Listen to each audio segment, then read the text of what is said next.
പകുതിയിലെ തട്ടിപ്പ് കേസിൽ കെ.എൽ. ആനന്ദകുമാറിനെതിരെ കോൺഫെഡറേഷൻ ജില്ലാ vice president Shiny CSR fund ഉപയോഗിച്ച പദ്ധതി തുടങ്ങാമെന്ന് ബോധിപ്പിച്ച് തന്നെ വിളിക്കുകയായിരുന്നു. ആനന്ദകൃഷ്ണനെ പരിചയപ്പെടുത്തിയത് ആനന്ദകുമാറാണ്. വീഴ്ച സംഭവിച്ചാൽ പണം തിരികെ നൽകുമെന്ന് ആനന്ദകുമാർ ഉറപ്പു നൽകിയിരുന്നു. തങ്ങളുടെ NGO പെട്ടുപോയതാണെന്നും ആത്മഹത്യയുടെ വക്കിലാണെന്നും ഷൈനി റിപ്പോർട്ടറിനോട് പ്രതികരിച്ചു. സംഘടനകൾക്കെല്ലാം CSR ഉണ്ട്. അതിനെ പ്രയോജനപ്പെടുത്താനായിട്ട് നമുക്ക് എല്ലാവർക്കും ഒന്നിച്ച് നിൽക്കാം. നിങ്ങൾക്ക് അതിനുള്ള പരിശീലനങ്ങളെല്ലാം തരാം എന്നൊക്കെ പറഞ്ഞിട്ടാണ് വിളിച്ചത്. ഒരു 7-8 മാസം കഴിഞ്ഞതിന് ശേഷമാണ് അനന്തകൃഷ്ണന് പ്രോജക്റ്റ് ചെയ്യാനായിട്ട് അവിടെ കൊണ്ടുവന്നത്.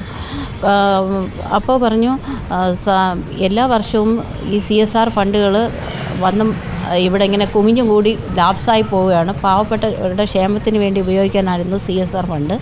അത് സ്ത്രീകൾക്ക് സ്ഥായിയായിട്ടൊരു വരുമാനം ഉണ്ടാക്കാനായിട്ട് നമുക്ക് തയ്യൽ മെഷീനിലൂടെ ആ പ്രോജക്റ്റ് ആരംഭിക്കാം.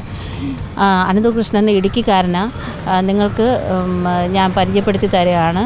അനന്തകൃഷ്ണൻ്റെ കമ്പനിയിലോട്ട് നിങ്ങൾ കാശിട്ട് കൊടുക്കണം. അനന്തകൃഷ്ണൻ്റെ അക്കൗണ്ടിൽ കാശ് സംശയമാണെന്നുണ്ടെങ്കിൽ നിങ്ങൾക്ക് അഥവാ അയാളെ വിശ്വാസമില്ലെങ്കിൽ ഞാൻ ആ കാശ് നിങ്ങൾക്ക് തിരിച്ചു തരും എന്ന് പറഞ്ഞു.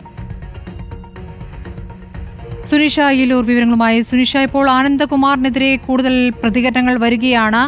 ഷൈനി ഈ പദ്ധതിയുമായി സഹകരിക്കുന്നത് ആനന്ദകുമാറിന്റെ ഉറപ്പിലാണ് എന്നല്ലേ മനസ്സിലാക്കേണ്ടത്? എന്താണ് ഇവർ ഇപ്പോൾ പോലീസിൽ പരാതി നൽകിയോ? എന്താണ് പറയുന്നത്?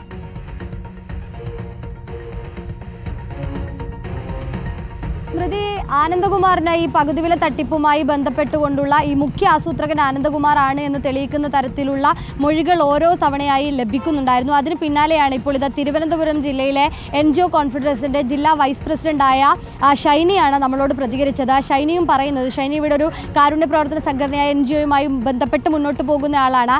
ഇവരെ ഫേസ്ബുക്കിലൂടെ പരിചയപ്പെട്ടുകൊണ്ടാണ് ആനന്ദകുമാർ വിളിക്കുന്നത് എന്നാണ് മനസ്സിലാക്കാൻ കഴിയുന്നത്. അന്ന് ആനന്ദകുമാർ പറഞ്ഞിരുന്നത് ഈ NGO കോൺഫെഡറേഷൻ രൂപീകരിക്കുന്നുണ്ട്, അതുകൊണ്ട് തന്നെ അതിന്റെ ഭാഗമായി നിരവധി പദ്ധതികൾ. ശരി സുനിഷ, ഒരു